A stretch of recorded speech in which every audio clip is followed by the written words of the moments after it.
It's the moment so many families dream of, getting that positive pregnancy test. It's crazy how something can bring you so many emotions. Like you're excited, you're nervous, you're scared, but then you're just so happy.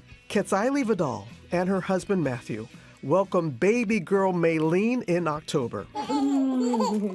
During her pregnancy, Ketsaili stayed active, maintaining her routine of Zumba, walking, and strength training. But after undergoing a C-section in her recovery, she says she was confronted with an unfamiliar body. It was really tough to not be able to do the simplest things. It made me feel sad, like, wow, I can't do this. Am I ever going to be able to? New research finds that just 2 hours of moderate exercise per week can significantly improve the health and well-being of new mothers, emphasizing that any movement counts during the demanding postpartum period. For the 32-year-old, it was all about giving herself grace and trying again. When I got emotional that I couldn't do something, it was like, okay, I feel the sadness.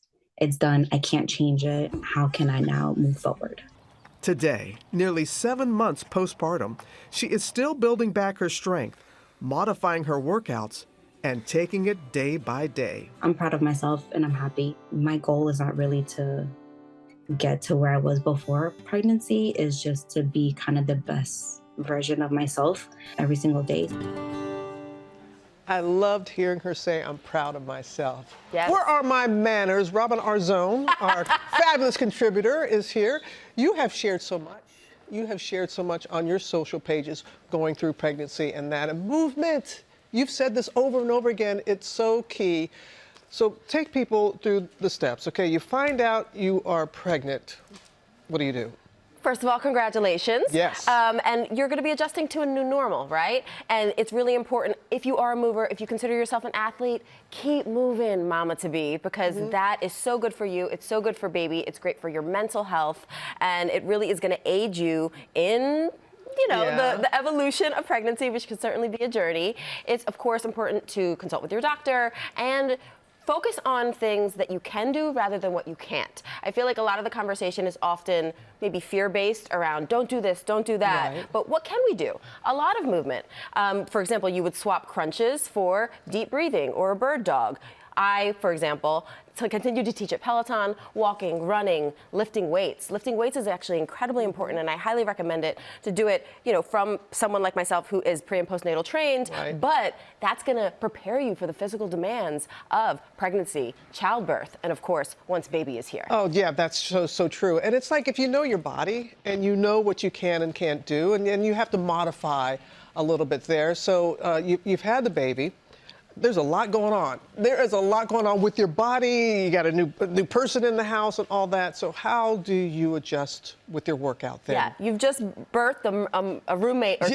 Yeah, right. So it's important to ease in. Of course, we want to acknowledge that every pregnancy and every childbirth experience is different. Every child is different. So meet yourself where you are, with grit, with grace, but you're easing in. Body weight, movements count.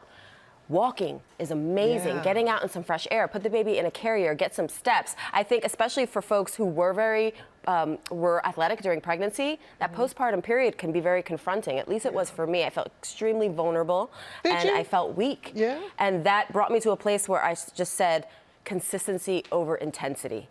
What are the little bite-sized nap time hustles, I call them, 5-10 minutes of movement, body weight. You're really aiming to reconnect with your core and your pelvic floor, which of course are impacted by pregnancy. And then you're focusing on rebuilding your posterior chain. I find that glutes and back are two areas that are neglected for new moms. And those are the activities of daily living.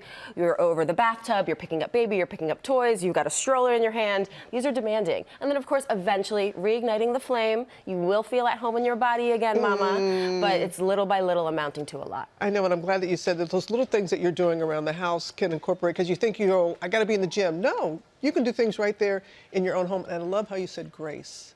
Give yourself grace. How were you able to do that?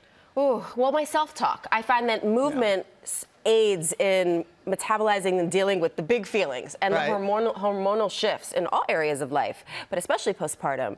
And that self-talk was a little bit kinder. I tried to speak to myself like I would a friend. and movement really helped give me that grace and those moments where you want to feel like yourself again. Yeah. And it's okay to want that for yourself amidst the joy of new baby.